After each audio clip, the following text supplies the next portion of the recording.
भाजपा के प्रदेश प्रवक्ता विवेक शर्मा ने श्रीनगर में हजरत बल दरगाह में उद्घाटन पट्टिका पर लगे हुए अशोक चिन्ह को तोड़ने पर कांग्रेस को घेरा है और हिमाचल प्रदेश सरकार की खामोशी पर सवाल खड़े किए हैं।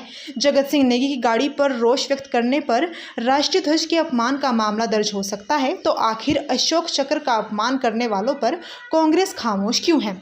उन्होंने कहा कि धार्मिक स्थलों पर राष्ट्रीय प्रतीक नहीं लगता कहकर अमर अब्दुल्ला ने एक नए विवाद को जन्म दिया है। विवेक शर्मा ने आमजन के टैक्स के पैसे से धार्मिक स्थलों के रिनोवेशन का मुद्दा उठाते हुए सवाल किया है।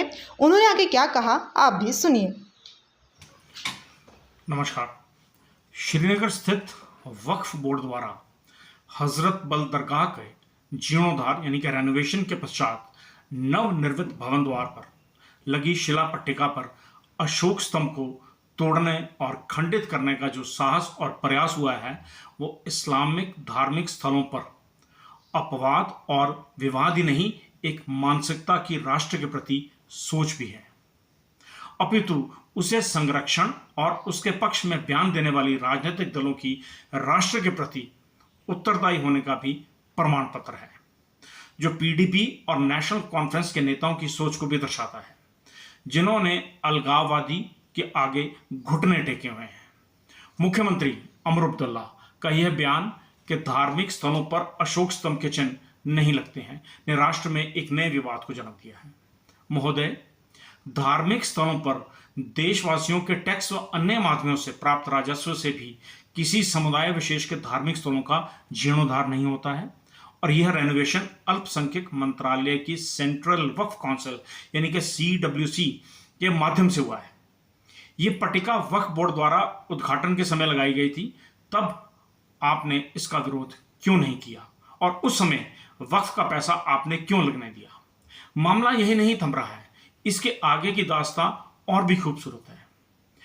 जम्मू कश्मीर वक्फ बोर्ड की अध्यक्षा एक मोहतरमा है, महिला होने के नाते भी शायद कट्टरपंथियों के निशाने पर है, जो उन्हें बराबरी का स्थान देने पर मानसिक तौर से असहज है। हैरत की बात है कि आज कांग्रेस को सांप सूंघ गया है। आपदा का निरीक्षण करने गए हिमाचल सरकार के मंत्री जगत सिंह नेगी पर कुछ नाराज नागरिकों पर मुकदमा दर्ज कर दिया कि वह राष्ट्रीय ध्वज का अपमान हुआ है। ध्वज का अपमान नहीं सहेगा हिंदुस्तान, लेकिन अशोक स्तंभ का स्थान क्या है, उसका भी स्पष्टीकरण कांग्रेस के आदरणीय और सम्माननीय को देना चाहिए, और इस पर उनका क्या रुख है, इसे भी स्पष्ट करना चाहिए। अमन, चैन, खुशहाली की दुआ का प्रतीक ईद मिलाद यानी कि पैगंबर साहब का जन्मदिन जिस तरह से मनाया गया है, वो अपने आप में चैन, अमन की परिभाषा को दर्शा रहा है। अब देश का सांप्रदायिक तनाव कौन बिगाड़ रहा है, इस पर बुद्धि कमजोर को अवश्य बोलना चाहिए, सौहार्द की अपील ही करनी चाहिए। यह बुद्धिजीवी समाज में एक सामान्य घटना नहीं है, इस पर चिंता जरूरी करें और विचार भी करें, खामोश ना रहें, क्योंकि खामोशी पर भी विचार जरूरी है। नमस्कार।